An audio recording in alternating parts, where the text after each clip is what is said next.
C'est dans Romains 5. En effet, lorsque nous étions encore sans faute, Christ est mort pour des pécheurs au moment fixé. À peine mourrait-on pour un juste. Peut-être accepterons de mourir pour quelqu'un de bien. Mais voici comment Dieu prouve son amour envers nous. Alors que nous étions encore des pécheurs, Christ est mort pour nous. Alors, je vous invite à vous joindre à moi pour une courte prière.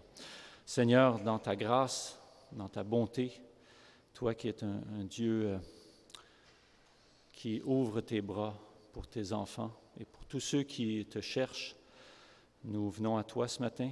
Nous te remercions nous avoir réservé ce temps dans la semaine pour trouver notre repos en toi, nous retrouver ensemble et avoir ce temps, Seigneur, de réjouissance, de célébration, pour que tu sois honoré et pour notre bien comme corps de Christ. Te remercions et te prions de nous conduire, de nous donner cette joie, renouveler notre joie en toi, Seigneur. C'est au nom de Jésus que nous te prions. Amen.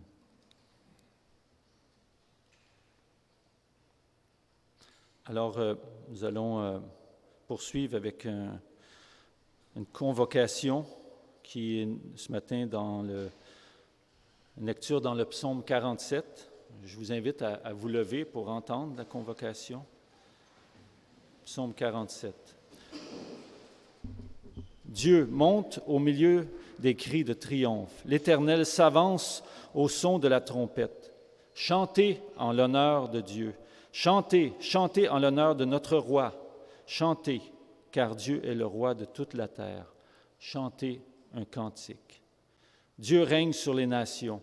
Dieu siège sur son trône, son saint trône. Les princes des peuples s'unissent au peuple du Dieu d'Abraham, car les puissants de la terre appartiennent à Dieu, et il est souverain, souverainement élevé. Amen. Alors, c'est ce que nous allons faire par les 2 prochains chants, où nous voulons, dans un premier moment, nous prosterner devant sa sainteté, lui qui nous invite, mais qu'il est saint et juste. Et nous allons aussi enchaîner avec un autre chant qui est aussi un rappel de notre Dieu qui est la lumière du monde. Chantons.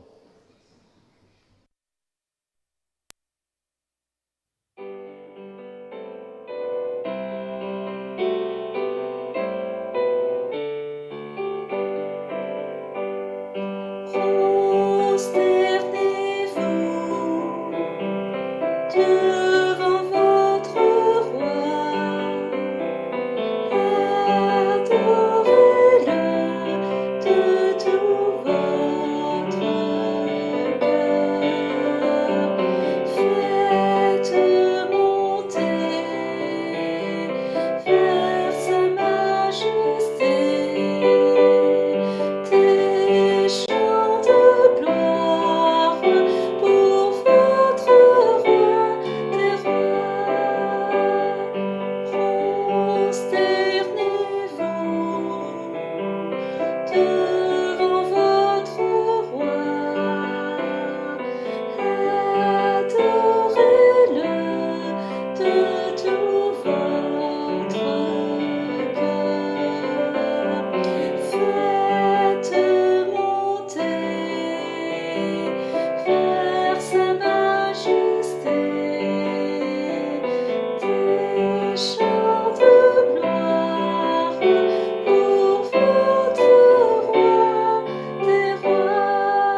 Vous asseoir.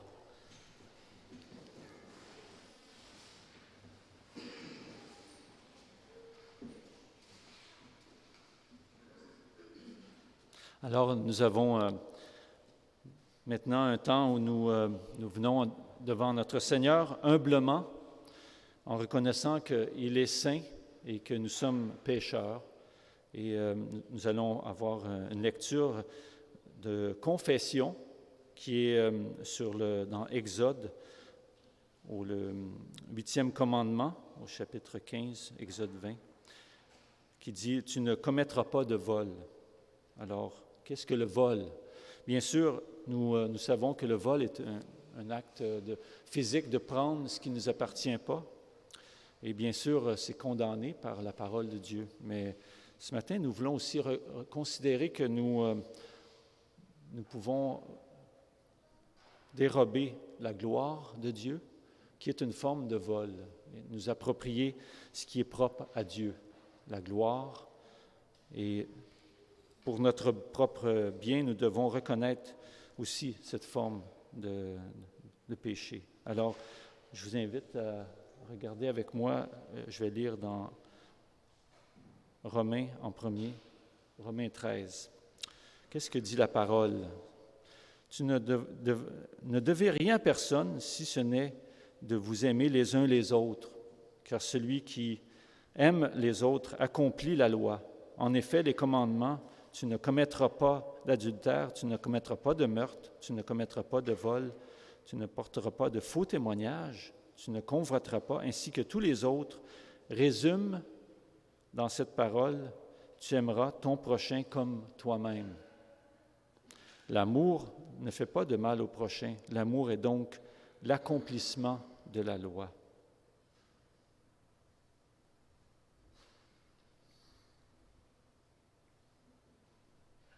Alors, pour poursuivre notre texte, nous voulons regarder aussi dans le catéchisme d'Heidelberg, la question et réponse 110. Que Dieu veut-il dans le 8e commandement?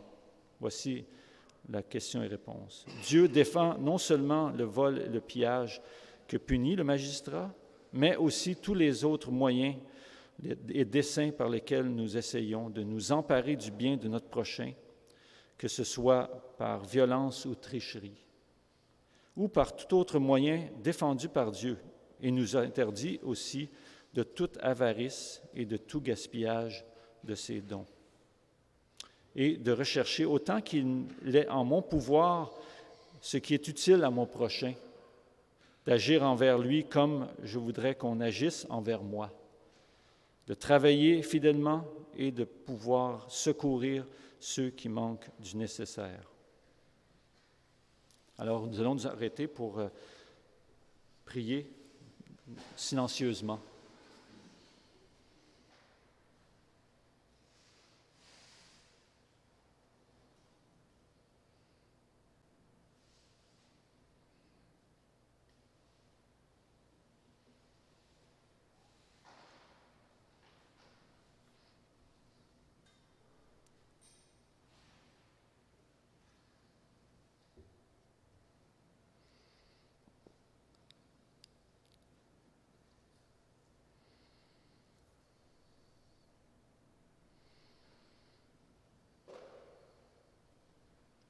Nous avons maintenant, après avoir reconnu notre péché et de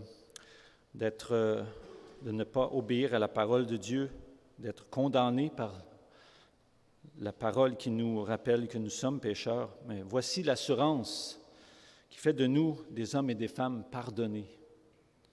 Dans Ésaïe 55. Recherchez l'Éternel pendant qu'il se laisse trouver. Faites appel à lui tant qu'il est prêt, que le méchant abandonne sa voie et l'homme injuste ses pensées. Qu'il retourne à l'Éternel, il aura compassion de lui. Qu'il retourne à notre Dieu, car il pardonne abondamment.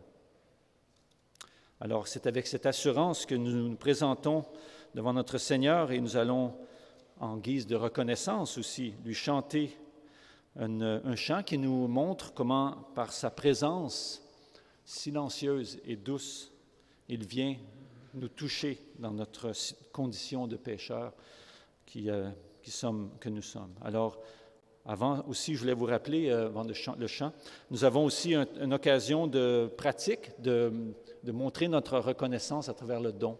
Alors, il y a un petit panier ici, il y a des enveloppes sur la table en arrière et vous pouvez également faire des dons en ligne, comme nous avons fait, disons, dans les dernières années, n'est-ce pas?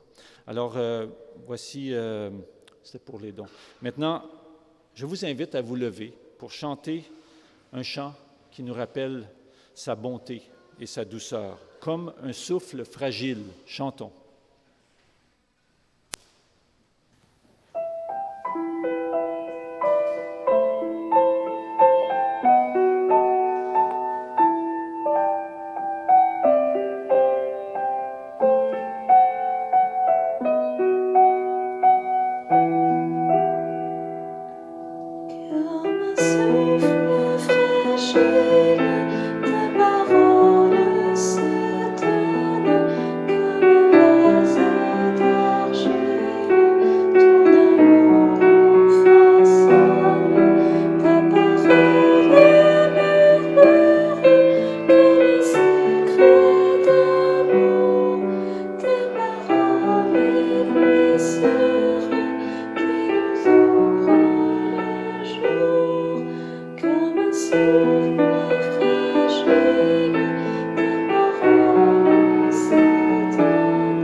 Vous pouvez vous asseoir.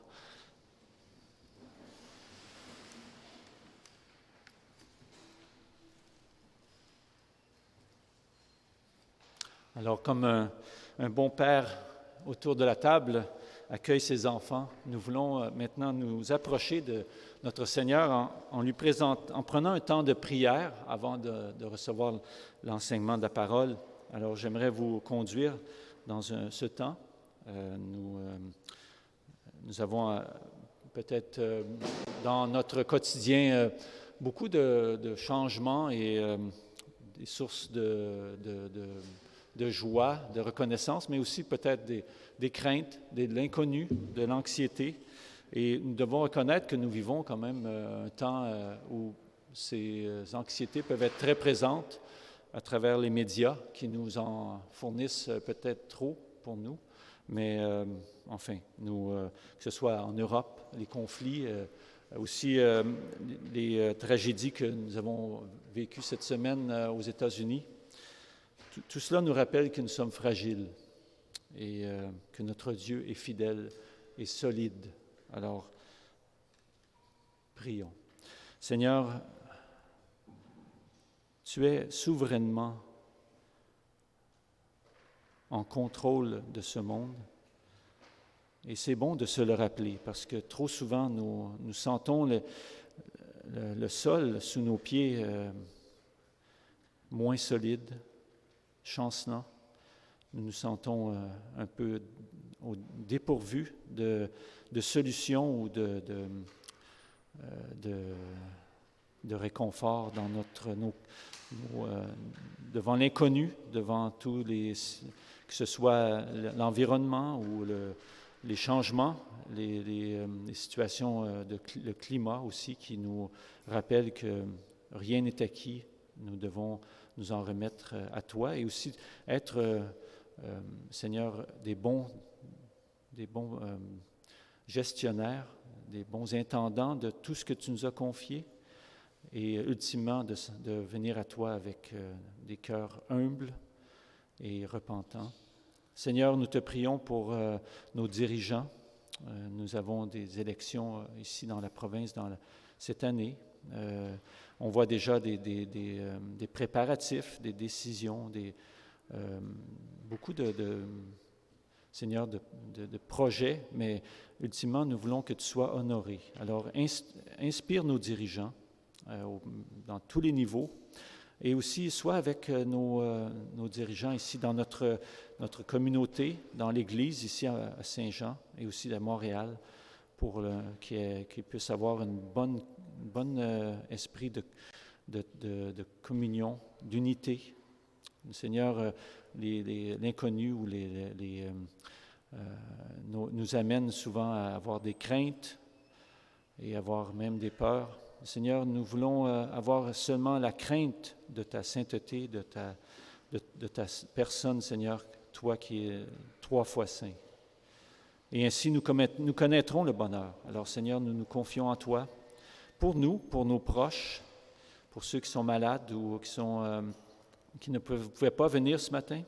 Nous voulons te les confier. Seigneur, nous te prions aussi pour tous ces gens affectés par cette crise, ce conflit en Europe, entre l'Ukraine et la Russie, et l'Europe au sens plus large. Seigneur, apporte la paix, la réconciliation.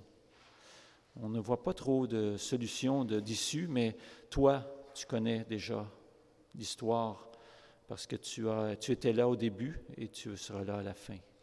Alors nous te remettons ce conflit pour qu'il y ait des ressources qui apportent un peu de soulagement et que ça puisse être aussi un témoignage de ta bonté et que des cœurs se changent, soient transformés par ta grâce, par le nom de Jésus.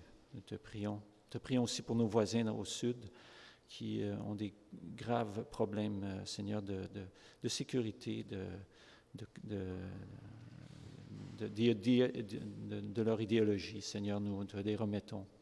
Te prions qu'il y ait un peu de dialogue qui apporte des solutions dans ces conflits, dans ce drame aussi, des familles touchées dans la tuerie à l'école au Texas et ailleurs. Seigneur, réconforte les cœurs tristes et le deuil de ces familles.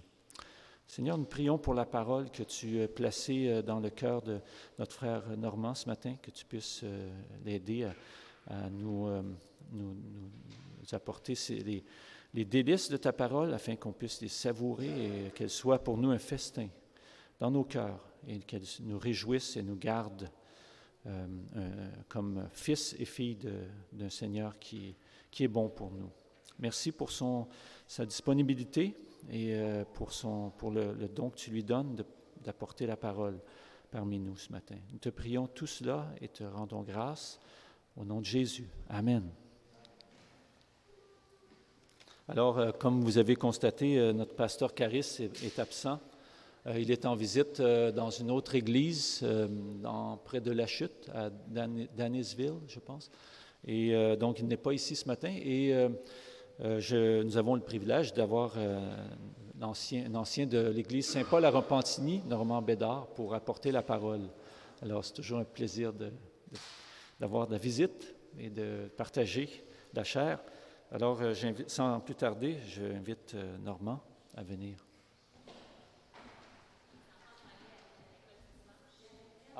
Oui, c'est le temps pour les jeunes d'aller retrouver leur moniteur. Pour les groupes de la garderie et l'école du dimanche, il y a des mains en l'air en arrière, c'est les responsables. Et il y a la garderie déjà, je pense, qui est en place, derrière, là, ici. Merci.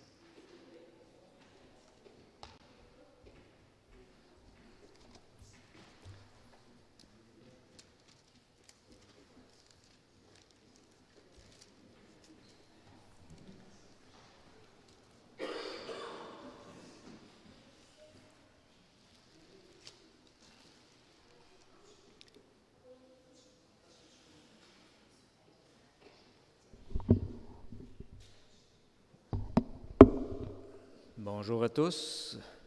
Vous m'entendez bien? Oui. Alors, pour ceux qui ont leur Bible physique ou leur cellulaire, je vous invite à tourner votre Bible au chapitre 18 de Genèse. On va lire les versets 1 à 8. Genèse 18, les versets 1 à 8. Le Seigneur apparut à Abraham près des chênes de Mamré. Abraham était assis à l'entrée de sa tente à l'heure la plus chaude de la journée. Soudain, il vit 3 hommes qui se tenaient non loin de lui. De l'entrée de la tente, il se précipita à leur rencontre et s'inclina jusqu'à terre. Il dit à l'un d'eux, « Je t'en prie, fais-moi la faveur de t'arrêter chez moi. On va apporter un peu d'eau pour vous laver les pieds et vous vous reposerez sous cet arbre. Je vous servirai quelque chose à manger pour que vous repreniez des forces, puis vous continuerez votre chemin. Ainsi, vous ne serez pas passé pour rien près de chez moi. » Les visiteurs répondirent, « Bien, fais ce que tu viens de dire. » Alors Abraham retourna en toute hâte dans sa tente pour dire à Sarah, « Vite, prends ce qu'il faut de fine farine et fais 3 galettes. » Ensuite, il courut vers le troupeau, choisit un veau tendre et gras. Il le remit à son serviteur qui se dépêcha de le préparer. Quand la viande fut prête, Abraham la plaça devant ses serviteurs avec du lait caillé et du lait frais. Ils mangèrent tandis qu'Abraham se tenait debout près d'eux sous l'arbre. Alors, la plupart d'entre vous connaissez les Bédards, moi, Lucie et Mireille, Gabriel et Dominique. On a passé la majeure partie de notre vie, enfin peut-être pas la majeure partie maintenant, on a passé 27 ans, oui, la majeure partie de notre vie à Trois-Rivières. Et durant nos années à Trois-Rivières, notre Église réformée locale a dû passer 4 ou 5 ans sans pasteur. Alors, on devait trouver et inviter des pasteurs ou des anciens d'autres églises pour avoir un enseignement le dimanche. Et comme ces prédicateurs venaient parfois d'assez loin, on les invitait à venir manger chez nous. Parfois, ces pasteurs venaient avec toute leur famille. Et bien sûr, inviter quelqu'un à dîner coûte quelque chose. Je ne parle pas du coût des aliments, mais essentiellement du temps pour préparer le repas, servir et desservir la table. Mais quelle bénédiction pour toute notre famille! Entendre le pasteur invité prier avant de manger, discuter de sa prédication et de l'impact de son enseignement sur nos vies. Certains n'étaient pas de notre dénomination, mais ça nous donnait l'opportunité de discuter de nos églises respectives et de partager nos joies et nos fardeaux. Certains pasteurs s'intéressaient vraiment à nos enfants et on passait du bon temps à fraterniser autour du repas. Je suis certain que nos enfants ont été marqués par ces visites. Nous avons été bénis par Dieu à travers ces visiteurs. L'hospitalité est un thème qui est très présent dans nos Bibles. Dès le livre de la Genèse, on voit qu'offrir un repas à un visiteur est d'une très grande importance. C'est une marque de bienveillance et d'appréciation. On a lu en introduction un événement tout à fait particulier en Genèse 18, et cet événement illustre l'importance de l'hospitalité. Alors, dans cette histoire un peu hallucinante qui a suscité bien des commentaires, il est dit que Dieu a visité Abraham. On a là probablement une théophanie qui est une pré-apparition de Jésus et il aurait été accompagné de 2 anges. On peut élaborer là-dessus, mais ce n'est pas mon propos ce matin. Je veux parler de l'hospitalité. Quel est le réflexe d'Abraham? Il faut vite préparer un bon repas pour les 3 surprenants visiteurs. Abraham demande à son serviteur d'apprêter un veau tendre et bon, avec de la crème et du lait, et il demande à Sarah de préparer des gâteaux ou des galettes faits avec la fleur de farine, la meilleure partie de la farine. Abraham exerce avec zèle la coutume très forte de l'hospitalité au Moyen-Orient ancien. Ce zèle hospitalier contraste d'ailleurs avec l'attitude immorale des Sodomites dans les événements qui vont suivre. La destruction de Sodome fait suite au fait que ces 3 visiteurs qui sont dans la ville, une partie de la population veut les violer. Alors on voit le contraste entre l'attitude d'Abraham hospitalier et l'attitude des gens de Sodome. La visite de ces 3 personnages est probablement évoquée en Hébreux 13, verset 2. « Persévérez dans l'amour fraternel. N'oubliez pas l'hospitalité, car en l'exerçant, quelques-uns à leur insu ont logé des anges. » Il y a plusieurs autres exemples qui illustrent l'importance de l'hospitalité et du repas dans l'Ancien Testament. Élie et Élisée, qui sont 2 grands prophètes qui se sont succédés au 9e siècle avant Jésus-Christ, ont été accueillis par 2 femmes à l'hospitalité exceptionnelle. La première, en 1 Roi 17, est une veuve. Alors, il y a une grande sécheresse, elle s'apprête, elle est prête à mourir avec son fils unique parce qu'elle n'a plus rien à manger. Le prophète Élie passe et la veuve pétrit pour lui sa dernière poignée de farine. Elle sait qu'elle va mourir. Mais Élie opère un miracle et ses jarres d'huile et de farine ne s'épuisent plus par la suite. Un autre exemple, en 2 Rois 4, une femme sunamite accueille un jour Élisée. Élisée est le successeur d'Élie. Élisée appréciait son accueil chaque fois qu'il passait chez elle. Avec son mari, cette femme construisit une chambre pour l'homme de Dieu. Et contre toute espérance, elle qui était sans enfant enfanta un fils, tel que prophétisé par Élisée. Plus tard, ce fils meurt, mais Élisée rend la vie à l'enfant. Alors, dans ces 2 exemples, l'hospitalité a été récompensée par Dieu à travers ses prophètes. Le Seigneur de l'univers apprécie l'exercice de l'hospitalité. Il y a dans l'hospitalité une expression de ce que porte notre cœur. Donc, dans plusieurs histoires de l'Ancien Testament, on voit que l'hospitalité et le repas servi aux visiteurs est d'une grande importance, d'une haute valeur. Mais l'hospitalité, décrite de façon si forte et positive dans l'Ancien Testament, était-elle strictement une coutume du Moyen-Orient ancien? La loi de Dieu, la Torah, encourageait, non ordonnait, de prendre soin de l'étranger de passage dans le pays d'Israël. La même loi interdisait fortement de se livrer aux pratiques condamnables des peuples voisins, mais ça ne voulait pas dire de ne pas avoir de relation avec eux. En fait, les Israélites se devaient de les accueillir chaleureusement. Écoutons Lévitique 19, verset 34. « Si un étranger vient séjourner avec vous dans votre pays, vous ne le maltraiterez pas. Vous traiterez l'étranger en séjour parmi vous comme un Israélite, comme l'un de vous. Vous l'aimerez comme vous-même, car vous avez été étrangers en Égypte. Je suis l'Éternel, votre Dieu. » Les prophètes aussi ont insisté sur l'hospitalité. Écoutons Ésaïe 58, verset 7. « Partage ton pain avec celui qui a faim, et fais entrer chez toi les pauvres sans foyer. »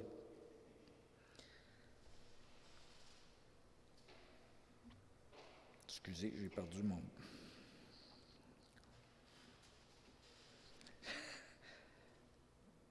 Aïe, aïe, aïe, où est-ce que je suis rendu? Oui, 300 fois. OK, bon, je l'ai. Et ce Dieu qui a donné l'ordre d'être hospitalier dans l'Ancien Testament, est-ce qu'il insiste toujours sur cette valeur dans le Nouveau Testament?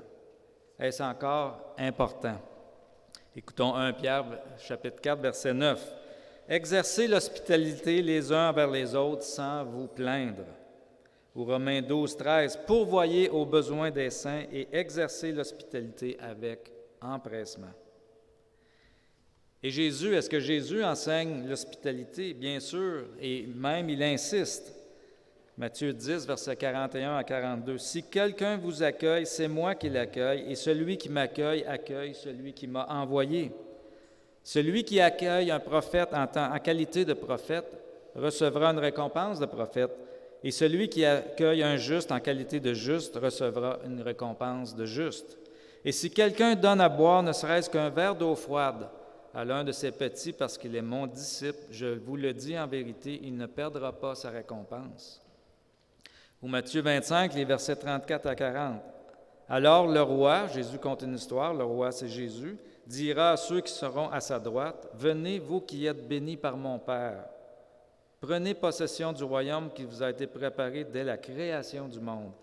En effet, j'ai eu faim et vous m'avez donné à manger. J'ai eu soif et vous m'avez donné à boire.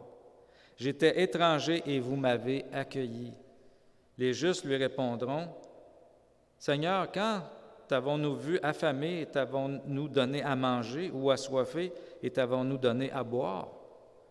Quand t'avons-nous vu étranger et t'avons-nous accueilli, ou nu et t'avons-nous habillé? » Et le roi leur répondra, « Je vous le dis en vérité, toutes les fois que vous avez fait cela à un de ces plus petits de mes frères, c'est à moi que vous l'avez fait. » En faisant cette prédication, je me suis aperçu de quelque chose que j'avais oublié. Les anciens d'une Église se doivent d'être hospitaliers. Paul nous dit en Tite 1,8, « L'ancien doit être hospitalier. » 1 Timothée 3,2, « Il faut donc que l'ancien soit irréprochable, marié d'une seule femme, sobre, modéré, réglé dans sa conduite, hospitalier, propre à l'enseignement. » Est-ce qu'on pense à l'hospitalité lorsqu'on choisit un ancien? Je pense qu'on y pense pas beaucoup. Pourtant, l'hospitalité est une des qualités fondamentales associées au poste d'ancien. Je peux vous dire que ça m'a interpellé. L'hospitalité et donner à manger, on vient de le voir, sont souvent associés. Mais le repas en soi est un symbole fort dans la Bible. Jean raconte dans son évangile qu'après la résurrection, Jésus apparaît aux disciples près de la mer de Tibériade. Les disciples revenaient d'une pêche infructueuse. On lit en Jean 21, les versets 9 à 12. « Lorsqu'ils furent descendus à terre, ils virent là un feu de braise avec du poisson dessus et du pain. Jésus leur dit, « Apportez quelques-uns des poissons que vous venez de prendre. » Simon-Pierre monta dans la barque et tira le filet plein de 153 gros poissons à terre. Malgré leur grand nombre, le filet ne se déchira pas. Jésus leur dit, « Venez manger. » Aucun des disciples n'osait lui demander, « Qui es-tu? » car il savait que c'était le Seigneur. Jésus s'approcha, prit le pain et leur en donna. Alors, c'est assez révélateur qu'à une des dernières apparitions de Jésus avant son ascension, Jésus choisit délibérément de prendre un repas avec ses disciples.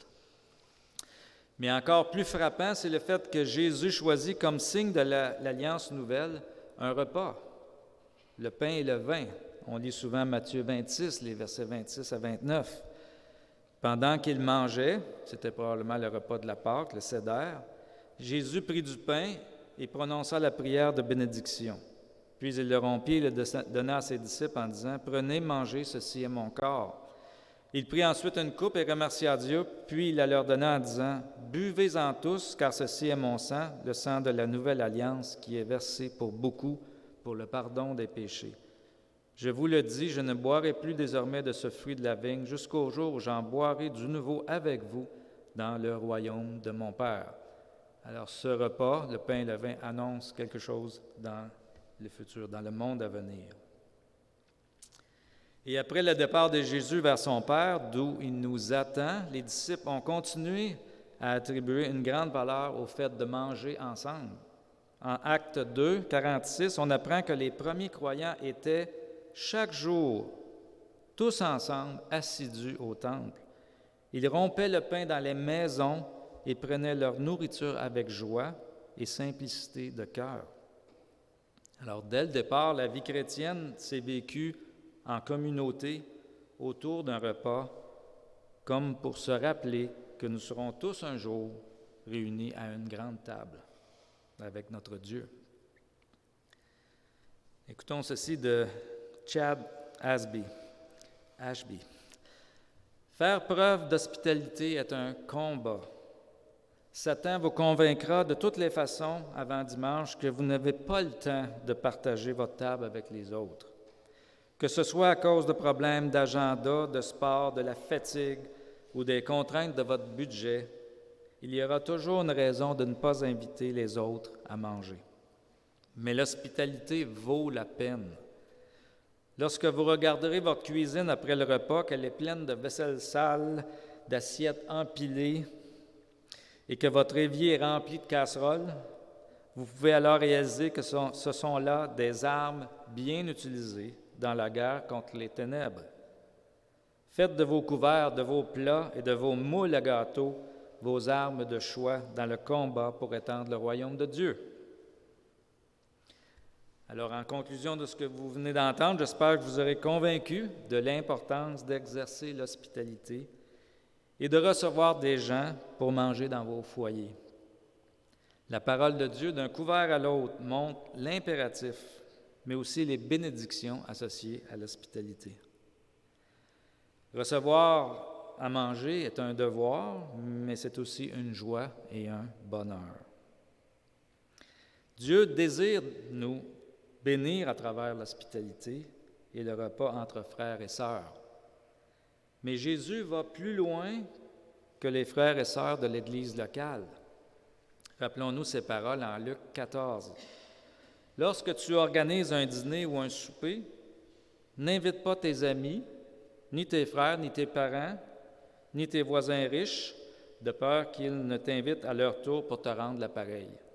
Lorsque tu organises un festin, invite au contraire les pauvres, les estropiés, les boiteux, des aveugles, et tu seras heureux car ils ne peuvent pas te rendre l'appareil. » Alors, au temps de Jésus, il y avait beaucoup d'estropiés, de boiteux et de pauvres.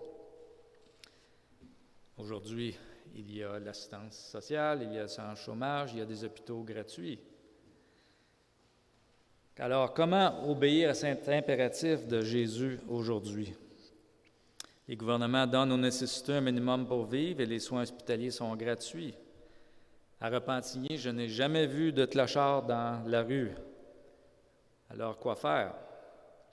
Je vous propose quelque chose. Osez inviter vos voisins. Au Québec, ça se fait pratiquement plus. Avouons-le, nous faisons partie d'une société fortement individualiste et matérialiste. On salue nos voisins, on peut leur rendre des services, mais pourquoi pas les inviter à manger, même si on ne les connaît pas depuis longtemps? Frères et sœurs, dans la foi, la Bible, votre Bible est claire. Le repas, l'hospitalité est une valeur à chérir.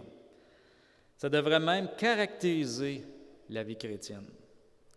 Lévitique 19:34 appelle même à accueillir l'étranger. Particulièrement si nous avons un voisin qui vient de loin, c'est un étranger qui est venu chez nous.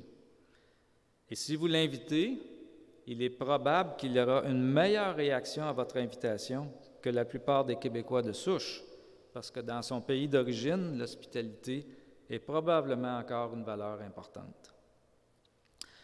Autrefois, la société québécoise était une société plus communautaire. Le citoyen canadien-français typique était pauvre. On a déjà été une société très pauvre, mais les rapports entre citoyens étaient plus solidaires et plus hospitaliers. En nous enrichissant, nous avons perdu quelque chose qu'il serait bon de regagner. J'ai lu dernièrement un article dans la revue L'Actualité sur... on a fait des savants, des gens, des universitaires ont fait une étude sur qu'est-ce qui fait le succès de l'intégration des immigrants. Est-ce que c'est apprendre la langue, avoir un emploi? le facteur le plus important, c'est pas ça. Le facteur le plus important pour le succès de l'intégration des immigrants, c'est l'amitié. Voici un extrait de cet article. Les sentiments d'ancrage et d'appartenance, la capacité de dire « je suis bien ici et j'ai ma place » sont incontournables pour l'intégration. Et ils viennent en grande partie du fait de bâtir des relations sociales épanouissantes avec des gens proches avec qui on peut partager et discuter. Et quoi de mieux qu'un repas pour partager et discuter?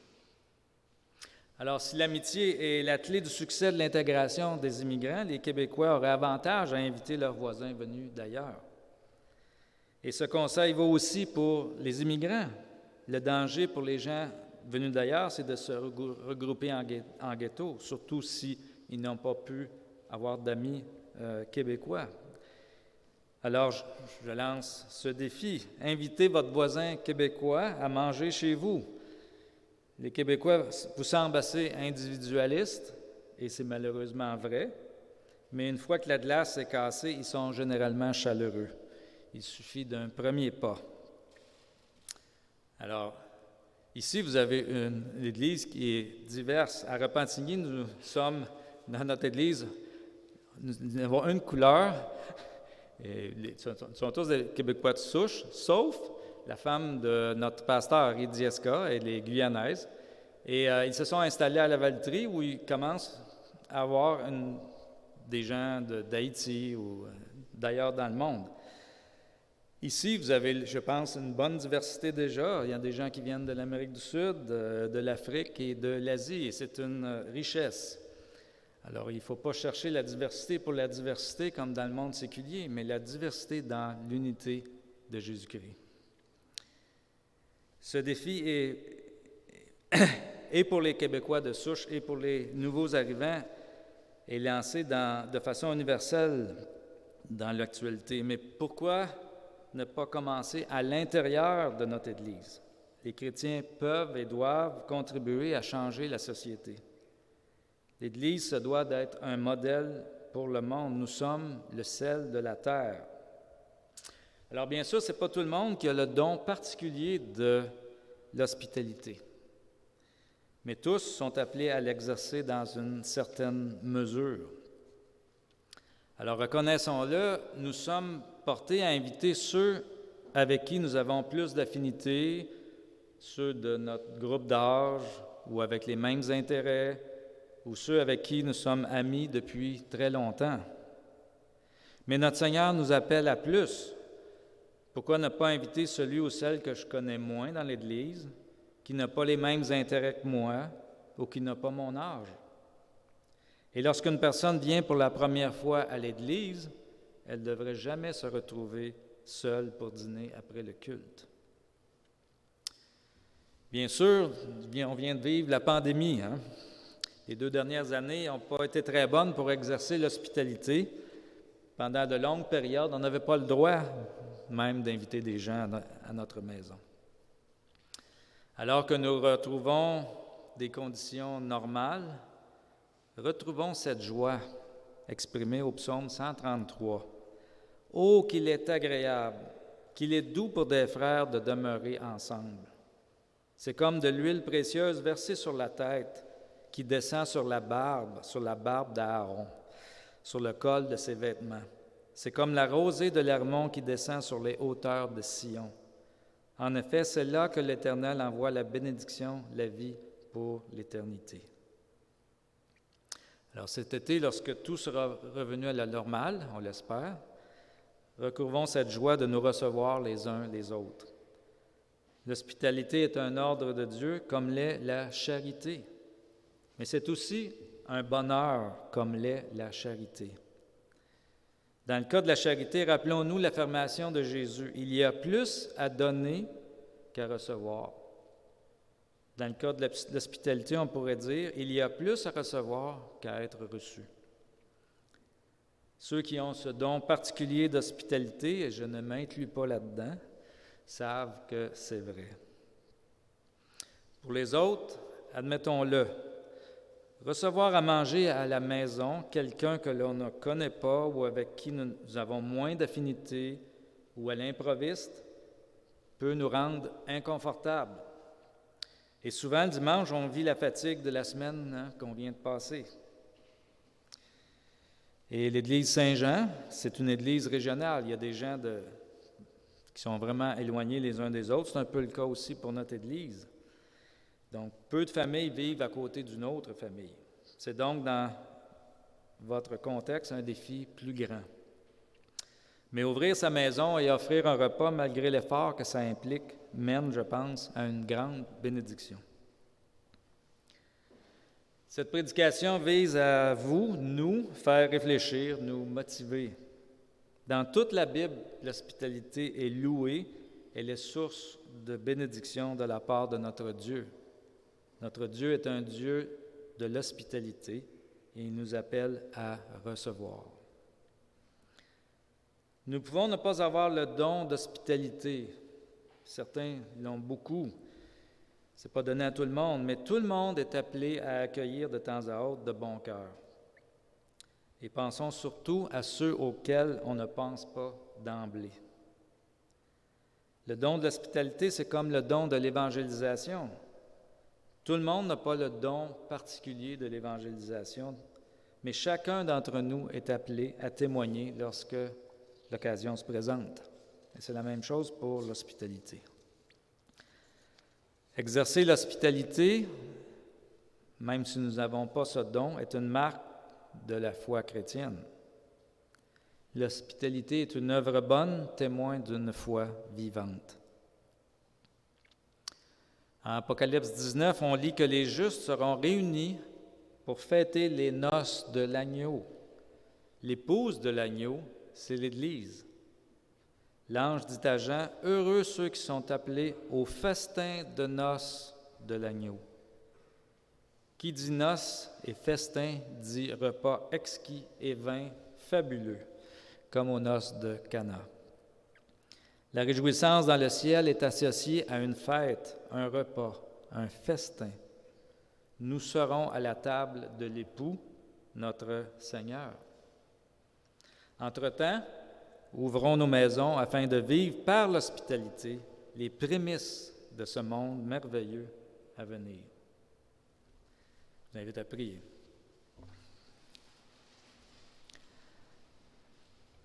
Seigneur notre Dieu, nous reconnaissons notre privilège de te connaître. Tu nous as accueillis dans le royaume des cieux. Nous vivons ici-bas en sachant qu'il y a un monde à venir où nous serons tous à la même table. Seigneur, l'hospitalité, on l'oublie souvent, est un bien que tu chéris. C'est une façon de vivre qui est bonne pour nous et pour autrui. Seigneur, donne-nous de réaliser à quel point il est important de répondre à cet impératif. C'est un impératif, l'hospitalité, mais c'est aussi un bonheur. Donne-nous, Seigneur, ce cœur pour accueillir les gens dans notre Église, mais aussi nos voisins. Et c'est ainsi qu'on pourra témoigner de ton amour dans notre monde. Nous voulons te remercier, Seigneur, pour tout ce que tu fais pour nous et ton dévouement pour ton Église. Amen.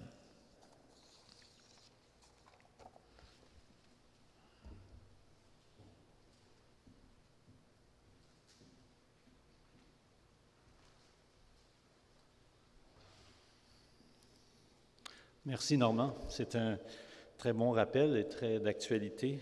On pourrait essentiellement dire que la pandémie nous a mis en pause et comme vous avez tous, lorsque vous regardez une vidéo, avez la commande pause et après il y a après on pèse sur marche et c'est une flèche. Alors maintenant on avance, on passe à marche. C'est un très bon rappel. Merci Normand. Et de plus de savoir qu'il y a vraiment, c'est un privilège de recevoir parce que nous exerçons ainsi la générosité et l'hospitalité que Dieu a fait en venant vers nous.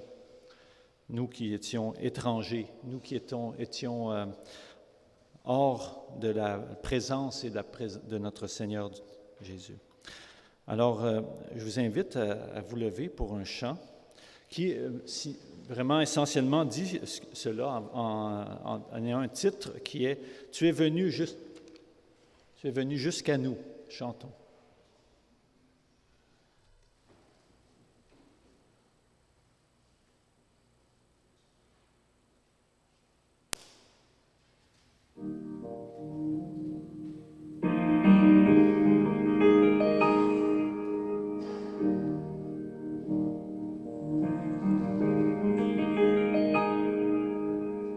Tu es venu jusqu'à nous, quittant la gloire de ton ciel. Tu es venu pour servir, donnant ta vie pour nous sauver. Dieu Tout-Puissant, Roi serviteur, tu nous appelles tous à te suivre et à t'offrir nos cœurs en sacrifice. À toi l'honneur, Roi serviteur.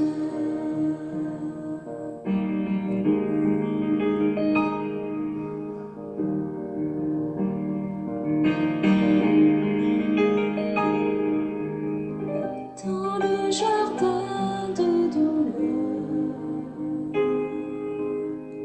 où mon fardeau brise à ton cœur, tu dis adieu dans ta paix. Ta volonté est non la mienne. Dieu Tout-Puissant, Roi serviteur, tu nous appelles tous à te suivre et à t'offrir nos cœurs en sacrifice. À toi l'honneur, Roi serviteur.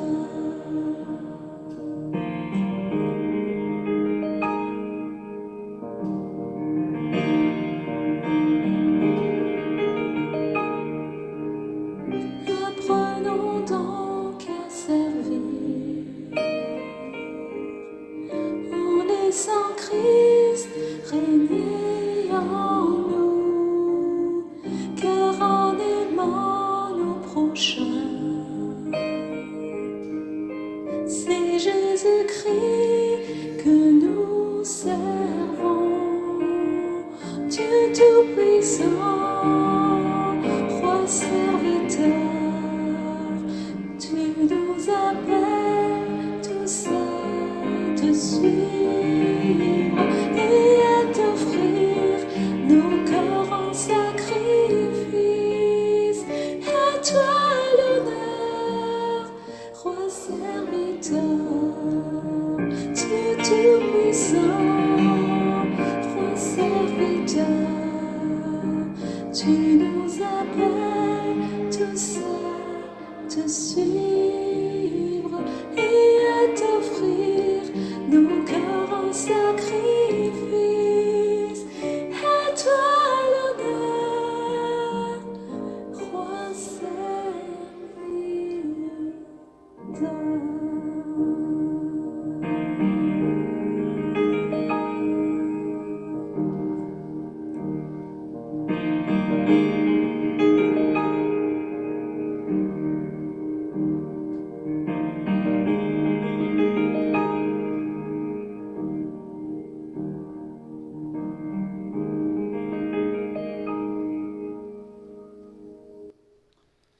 Alors, nous sommes rendus à la fin de notre célébration. Je vous transmets la bénédiction qui vient de Nombre, chapitre 6. Que l'Éternel te bénisse et te garde, que l'Éternel fasse briller son visage sur toi et t'accorde sa grâce. Que l'Éternel se tourne vers toi et te donne la paix. Amen. Nous avons un chant pour terminer, alors nous allons nous unir pour terminer par le chant qui a titre « Un instant, chaque instant de chaque jour ». Alors, chantons.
Chaque instant de chaque jour qui passe, en Jésus, je puis me confier. Cet ami que jamais rien ne lasse me soutient, ça me vivifie. Et son cœur, ses patience, c'est à moi, c'est pour voir mon besoin de ma foi. À lui seul, j'ai appris à m'attendre, et je sais qu'il s'occupe de moi. Aide-moi à n'avoir confiance qu'en toi seul, mon maître, mon Seigneur. Tu connais toutes mes défaillances, mon salut est seul en ta faveur. Et son cœur, ses patience, ses tendre, c'est pour voir au besoin de ma foi. À lui seul, j'ai appris à m'attendre, et je sais qu'il s'occupe de moi. Prends ma main, tiens-moi quand je chancelle.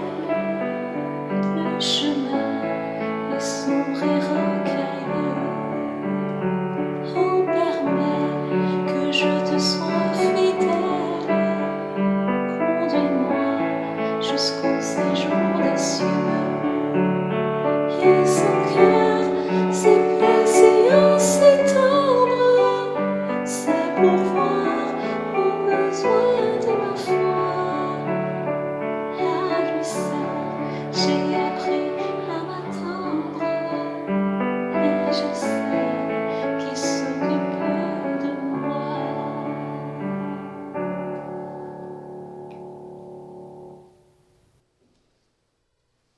Vous pouvez vous asseoir. Alors, c'est ainsi que se termine notre célébration. Merci de votre présence et nous vous invitons à tous ceux qui nous suivent en ligne de se joindre à nous. Il y a de la place et nous avons aussi le café qui est maintenant servi. Alors, c'est une forme d'hospitalité de notre assemblée. Alors, je vous souhaite un bon dimanche, une bonne semaine. Merci encore à l'équipe technique qui fidèlement nous supporte.